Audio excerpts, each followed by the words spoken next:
besoj që tash është e qartë që duhet të pretendojmë edhe më shumë se përpara. Sepse pikërisht një situatë të tillë na sjell qëndrueshmërinë politike në shtet dhe stabilitetin institucional në Republikë. Kur kulmon qeverisja e Albin Kurti? Të gjithë qeverisin me premtime. Disa me vizion, disa me mashtrim. Albin Kurti, megjithatë, e nisi me një premtim të madh. Ndryshim. Jo vetëm ndryshim stili apo retorike, por siç thoshte ai, përmbysje totale të sistemit. Në atë botë e quante regjim, klasa vjetër politike, ta të korruptuar, ta xhipave. Në sy të qytetarëve të lodhur nga korrupsioni, nga kapja e shtetit siç pa ndenin. Premtimi i Kurtit u tëngëllua si shpëtim, por në praktik po del të jetë vetëm një formë tjetër e së njëjtës sëmundje.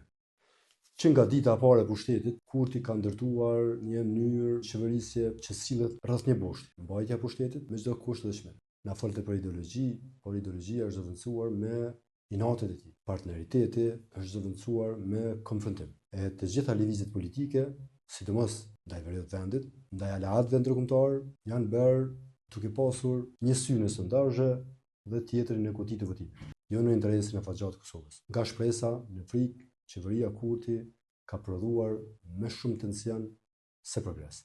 Dialogu me Serbinë është kthyer në një arenë teatrale, ku viktima e vetme është vetë Kosova. Marrëveshjet që nënshkruhen nuk zbatohen. Tensionet në veri nuk zbuten, por shpërthejnë ko pas kohe. Derisa kur është koqit fort, është kërkuar ndërhyrja qoftë ka njësi të veçanta policore të Kosovës, që zotin i kanë lodhur të ngratit sa më vetë, ose të këfurit apo të Euleksit, për të ruajtur një farë stabiliteti.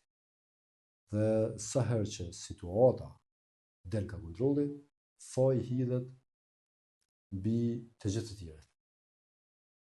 Qoftë ajo Serbinë që kanë të drejtë, ndërkombëtarët, opozitën që s'kanë të drejtë, të disa gazetarë e madje edhe të disa media komplet. Kur të shihni forca ndërkombëtare më shpesh në rrugët e Kosovës, mos u mashtroni.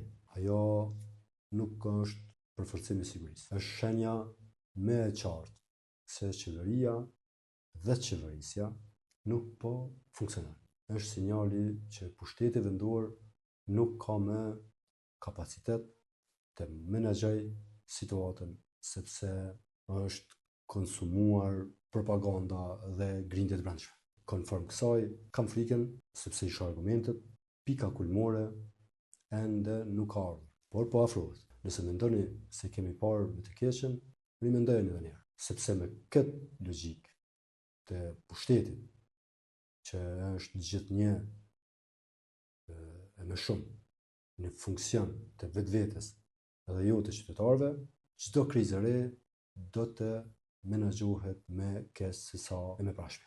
Institucionet po zbrazen nga profesionalizmi, zërat kritik brenda sistemit qeverisës, por edhe brenda partive që e përbëjnë parlamentin, sidomos partisë së Kurtit, janë eliminuar. Opozita djeshme sot demonizohet, mediat sulmohen dhe ndërkohë qytetarëve u servuan shifra. Konferenca si kjo për media flasin çdo ditë për suksese që askush nuk i sheh jetën e përditshme. Në këtë pikë nuk është më pyetje nëse do të ndodhë ndonjë dështim i madh. Pyetja është kur dhe a do të ketë kushtandal. Nuk ka asgjë më të rrezikshme për një vend vogël me probleme të mëdha si Kosova, se sa një lider që identifikon veten me shtetin. Sepse kur ai bie gjithçka bashkë me të.